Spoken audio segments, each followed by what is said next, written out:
Fala pessoal, tudo bem com vocês? Bora falar do Corinthians porque tem muita coisa, hein?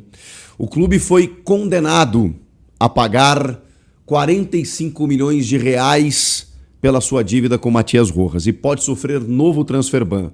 Mas tem André Sanches participando de uma reunião com a Caixa, numa renegociação, e jogadores na balada.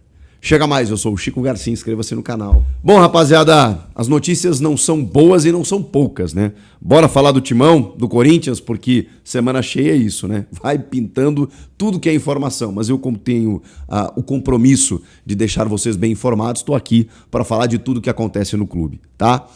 No próximo domingo, 8h30 da noite, o Corinthians recebe o Flamengo na Neoquímica Arena, líder do campeonato, saiu do lanterna para o líder. O lanterna fora de casa perdeu.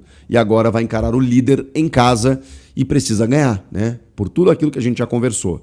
Não dá para se acomodar, achar que o ano tá ganho pelo título paulista, por estar na semifinal da Copa do Brasil, que é só depois do Brasileiro, porque não adianta, né? O Corinthians está numa situação de tabela que ainda é intermediária, mas não dá para vacilar. Tem uma concorrência insana ali na parte de baixo, e eu não imagino que o Corinthians vá começar a tropeçar, mas agora tem um adversário poderoso pela frente, que vai depender também muito do que acontecer na quinta-feira no jogo contra o Estudiantes. O Flamengo venceu o primeiro jogo, né, por 2-1 no Maracanã, teve aquele erro de arbitragem e tudo mais, vai decidir na Argentina. Os caras vão fazer uma guerra lá. Então, assim, daqui a pouco um Flamengo desgastado, eliminado, classificado com a corda esticada, não sabemos. Isso pode ajudar o Corinthians. O Memphis Depay vai estar de volta, mas ele não trabalhou ainda nesta semana. Então ele ainda é dúvida. Pode ser que seja relacionado. Acho que a grande novidade é a volta do Guinegão, voltando de suspensão, podendo fazer um ataque com o Yuri Alberto. Acho que nisso a gente concorda de que já reforça o time. O menino tá com uma estrela maravilhosa e vai ser uma dupla bacana da gente ver, né? O Yuri com o Guinegão. Outras informações a respeito do time eu vou trazendo para vocês ao longo da semana, beleza? Tem outras situações acontecendo. O clube foi condenado a algo que a gente já esperava e era temido, porque o Corinthians negociava com o staff do jogador nos bastidores para tentar evitar essa condenação. Mas ela aconteceu na Corte Arbitral do Esporte, no CAS, onde o Corinthians já tinha sido condenado, mas havia entrado com recurso. Agora não tem mais jeito. Inclusive, com o acréscimo de juros, aqueles 40 milhões de reais, todo o contrato do Matias Rojas, jogador paraguaio, contratado ainda na gestão do William Monteiro Alves, teria que ser pago até o fim do seu contrato, no valor de 40 milhões, acrescido de juros aí, 45 milhões de reais, o valor total. Informação inicial trazida pelo Pedro Ramiro aqui, vou dar o crédito para ele aqui. O Corinthians vai ter que pagar, e num prazo de 45 dias. Isso é o mais preocupante, porque o Corinthians já tem um transfer ban por conta da dívida com o Santos Laguna de 40 milhões de reais referente ao Félix Torres. Esse valor o Corinthians não pagou, tentou parcelar, tentou negociar com o Santos Laguna, que foi irredutível. O Corinthians ofereceu até 70% do valor à vista, mais do que isso não podia, senão ia atrasar salário. Os caras não aceitaram. O Corinthians então foi na FIFA, tentando uma medida meio do bom senso, dizendo, cara, nós queremos pagar, mas o que eu tenho é isso, para a FIFA negociar com o Santos Laguna, e mesmo assim não deu jeito, para tentar derrubar o transfer ban antes do encerramento da janela. Isso não aconteceu, o transfer ban continuou, a janela encerrou, o Corinthians não conseguiu contratar mais ninguém, só o Vitinho antes do transfer ban, e agora, se ele não pagar em 45 dias esse valor referente ao Matias Rojas, e agora o clube vai tentar negociar mais uma vez com o staff do jogador um parcelamento, uma negociação, para que eles acatem, e aí com isso, o Corinthians tendo um documento de que o staff dele aceitou derrubar a possibilidade do transfer ban, né? Se isso não acontecer, em 45 dias, outro transfer ban. Aí você vai me perguntar, tá, mas espera aí, a janela está fechada, o Corinthians não vai contratar ninguém, então não traz impacto nenhum. Mais ou menos, porque o que acontece? A FIFA ela tem as sanções para enfim, defender a sua responsabilidade financeira dos clubes, e ela permite, né, com que os clubes cheguem até a Corte Arbitral do Esporte e tudo mais para reivindicar os seus direitos, e tem lá no seu estatuto, no seu regulamento, algumas sanções. O transfer ban é uma delas. Se depois do transfer ban o clube continuar devendo, o clube continuar não pagando, o clube acumular transfer bans, isso pode gerar uma sanção ainda mais grave, que ainda é um pouco indefinida, não tem uma regra nesse sentido, mas pode acontecer da FIFA entender que o Corinthians, por exemplo, está acumulando dívidas e punições a ponto de, eu preciso dar uma nova punição para esse clube. E aí, gente, pode chegar até perda de pontos. E depois da perda de pontos, pode ser até rebaixamento. Então, por mais que a gente entenda que não tem um prejuízo imediato, um impacto imediato, porque você não pode registrar jogadores, mas no momento a janela está fechada, você não precisa fazer isso mesmo. Então o Corinthians daqui a pouco poderia se preocupar só no final do ano, na janela de transferências de janeiro, porque aí sim, né? Você faz as contratações necessárias, você libera alguns jogadores, tem muitos em fim de contrato que você vai liberar, aquela coisa toda. Isso pode ser um prejuízo, porque aí até lá, se a FIFA entender, pode aplicar sanções mais severas ao Corinthians. Então, um pepino, gente, porque já tem 40 milhões para pagar do Félix Torres, mais 45 milhões do Matias Rojas. E tem mais 2 processos tramitando, do Garro e do Maicon, que totalizam aí cerca de, acho que mais de 20 milhões de reais nos dois. Complicado.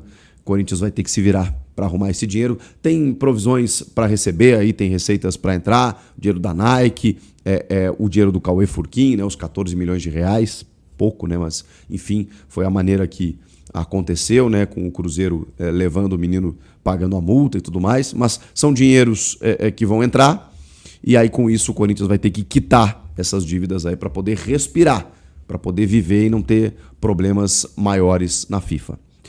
Outra informação também trazida pelo Pedro Ramiro, que está voando aí nas informações, foi de uma reunião do presidente Osmar Stabile com a Caixa Econômica Federal para tratar de uma renegociação da dívida relacionada à Neoquímica Arena. E nessa reunião estava presente André Sanches. Isso pegou muita gente de surpresa, porque assim, vamos lá. Pera aí, para o mundo que eu quero descer. Nós estamos falando de uma reunião super importante para o futuro do clube, para o presente do clube, com o atual presidente do clube, que assumiu na vaga de um presidente impeachmentado, Augusto Melo, que chega depois do grupo Renovação e Transparência dominar o clube por muitos anos. Nós temos o Ministério Público pedindo a exclusão desses ex-presidentes do Conselho do Corinthians. Nós temos o André Sanches tendo o seu cartão corporativo investigado, assim como as notas fiscais emitidas pelo Duílio e os cartões de todas as gestões anteriores. Nós temos uma série de suspeitas, denúncias e investigações relacionadas a André Sanches, que é sim membro do CORE, o Conselho de Orientação.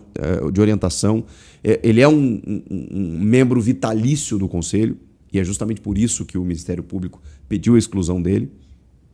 De repente, esta pessoa, está ao lado do atual presidente do clube numa negociação com a Caixa Econômica Federal. Vamos lembrar que o Andrés, quando assumiu na última passagem, disse que iria resolver o problema da Arena. Não resolveu. E agora?